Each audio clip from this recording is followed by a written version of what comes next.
కేరళకి చెందినటువంటి మహిళ, స్కాట్లాండ్‌కి చెందినటువంటి పార్లమెంట్ సభ్యుడు.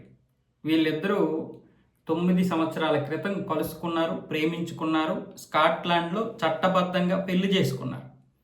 కానీ ఇద్దరికీ కూడా హిందూ సాంప్రదాయం అంటే చాలా ఇష్టం.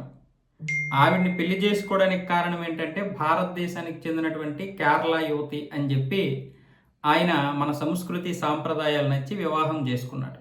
ఇద్దరూ కూడా మన దేవాలయంలో చేసుకోవాలి అని చెప్పి వాళ్ళు కలలుగన్నారు. కానీ 9 సంవత్సరాలుగా కుదరలేదు. చివరికి మొన్న మంగళవారం రోజు గురువాయూర్ అనే దేవాలయంలో ఇద్దరూ కూడా వివాహం చేసుకున్నారు. ఆయన పేరేమొచ్చేసి పార్లమెంటు సభ్యుడు మార్టిన్ డే. ఆవిడ పేరేమొచ్చేసి కేరళలోని ఎర్నాకుళం జిల్లా పిరవోయ్ ప్రాంతానికి చెందినటు. ఆవిడ పేరేమొచ్చేసి కేరళలోని ఎర్నాకుళం జిల్లా పిరవోం ప్రాంతానికి చెందినటువంటి నితిన్ చంద్. వీళ్ళిద్దరూ కూడా వివాహం చేసుకొని మళ్ళీ కొత్త దంపతులు అయ్యారు. వాస్తవంగా ఈ 9 సంవత్సరాల కాలంలో వాళ్ళలో ఎటువంటి మనస్పర్ధలు రాలేదు. హిందూ సంస్కృతి సాంప్రదాయాల్ని అతడు అంగీకరించాడు.